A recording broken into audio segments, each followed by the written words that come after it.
Welcome to the DOGE Diaries, diving deep into government efficiency.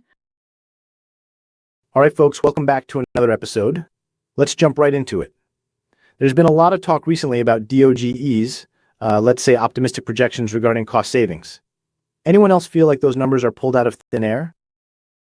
I see it differently, Otto. I think you're missing the bigger picture.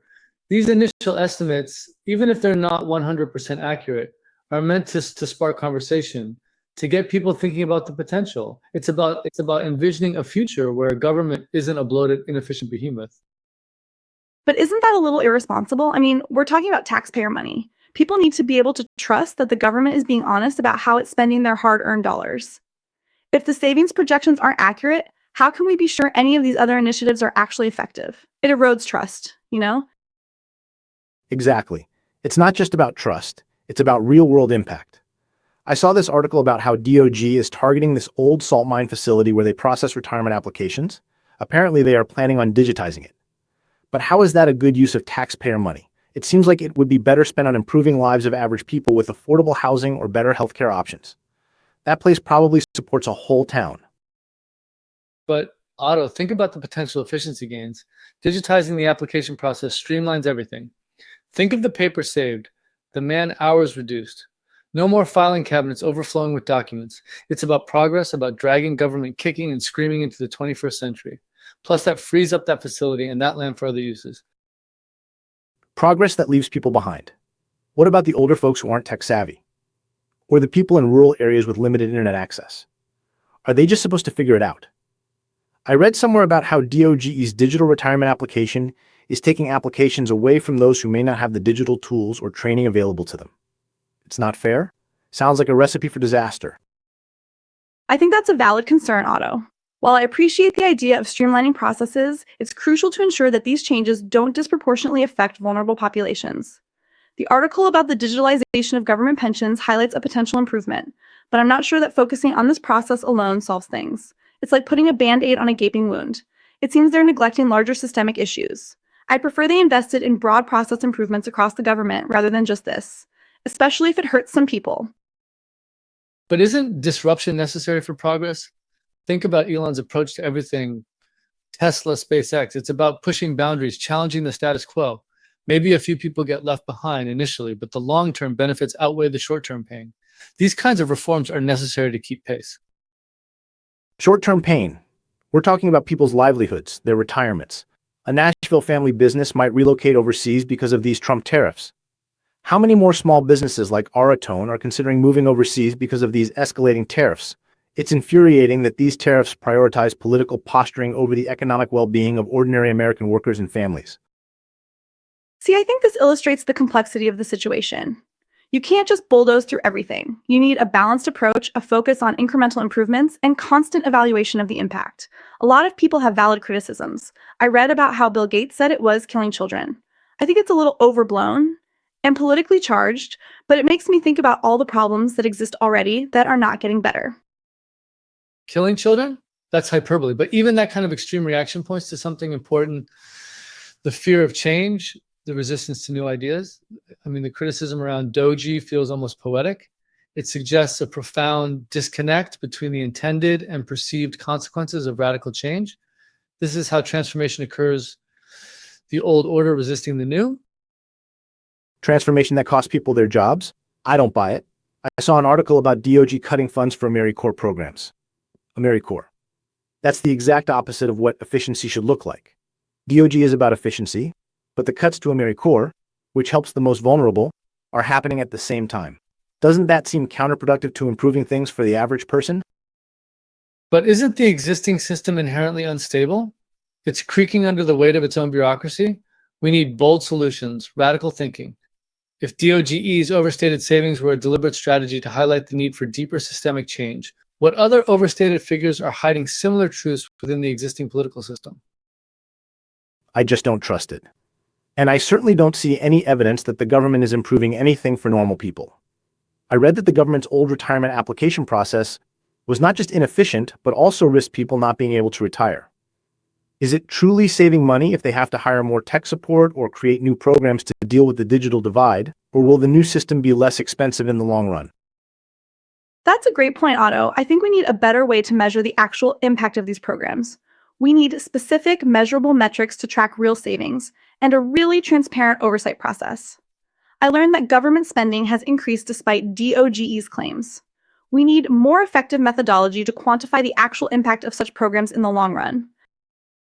Okay, but what if the increased spending is because of the initial investment in these new technologies and systems? It's like planting a tree. You have to water it and nurture it before it bears fruit. It's about long-term vision, not immediate gratification. Even the Financial Times pointed out the potential for $2 trillion in savings. It's about the bigger picture. $2 trillion that never materializes.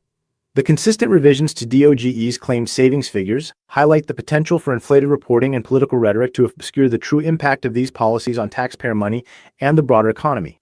Plus, let's be real, that money probably goes to the top 1%. Well, the Financial Times report on DOGE's exaggerated savings highlights a systemic issue. I think a lack of rigorous oversight and transparency in programs like DOGE threatens its reputation and effectiveness. The US government needs to ensure more accurate and consistent reporting in large-scale initiatives like DOGE, without compromising the ability to make necessary changes. But isn't it possible that the focus on immediate change and disruption is a sign of strength? It shows a willingness to challenge the status quo, to not be complacent. I mean, Elon's efforts with DOGE ultimately point towards a future where bureaucratic inefficiencies are replaced by streamlined, almost utopian, government processes. This vision resonates with my belief in radical innovation's potential to create a superior system. Utopian for who? For the wealthy elite who benefit from these sweeping changes. What about the average person who's just trying to make ends meet? If government efficiency initiatives result in increased government spending, or cuts that are overestimated, what are the implications for the public's trust in these efforts? What kind of financial pressure are average citizens facing as a result? I think those are valid concerns. I'm concerned that these types of narratives are undermining a rational discussion about improving the system. We need to avoid generalizations and focus on specific issues. I want to see some actual data to back up the claims of both the supporters and the detractors of DOGE. Data is important, of course, but it's not everything. Sometimes you have to take a leap of faith to trust in the vision of someone who sees a better future. Think about the early days of the internet. People dismissed it as a fad, but now it's completely transformed our lives. Except the internet also created a massive digital divide. Some people are thriving, others are left behind. We need to learn from those mistakes and make sure that these government efficiency initiatives benefit everyone, not just a select few. What happens when the transition to online retirement applications affects those who rely on in-person assistance, especially older populations who may not be as digitally fluent or have the support they need? Right. The focus should be on improving transparency and accountability in the budgeting process, and making sure that everyone has access to the resources they need to succeed. It seems to me the argument that the existing system, while having issues, is fundamentally sound, and that the focus should be on continuous, incremental improvement deserves deeper consideration. But incrementalism is the enemy of innovation. We need to be thinking big, dreaming big. How can DOGE's approach to digitizing government pensions be replicated in other sectors like healthcare or education to create similar improvements in accessibility and efficiency? Efficiency in healthcare and education? That sounds like code for cutting funding and reducing services. I'm not convinced. I think we need to focus on addressing the root causes of inequality and making sure that everyone has a fair shot at a good life. I think we need to start from the ground up, not the top down. I think we can do both. We can strive for efficiency and innovation while also ensuring that everyone has access to the resources they need. It's not an either/or situation. If the US government is truly the best system, why does it need such drastic change as suggested by the DOGE initiative? Is the criticism of the existing system a sign of larger underlying problems within the system, or is it a deliberate attempt to replace it with a different system that doesn't fully understand the complexities of the situation? Exactly. It's about synergy, about finding the sweet spot where innovation and social responsibility intersect. It's about creating a future where everyone can thrive, not just survive. How does Elon's approach to efficiency in Project 2025 fit into the overall vision of transforming humanity? I think these are questions we need to be asking. Sounds like a pipe dream to me. I'm more concerned with the here and now. I'm worried about the families struggling to make ends meet, the small businesses on the verge of collapse. I want to see real solutions that address their needs, not some pie-in-the-sky vision of a utopian future. I think it's healthy to be skeptical. It's our responsibility to hold our leaders accountable and demand transparency. we need to focus on continuous improvement, not radical change. The argument that the existing system, while having issues, is fundamentally sound deserves consideration. It's better to have incremental improvements rather than revolutions in how we run our country. It's still the best one out there. That's all for today's episode. Join us next time. Until next time.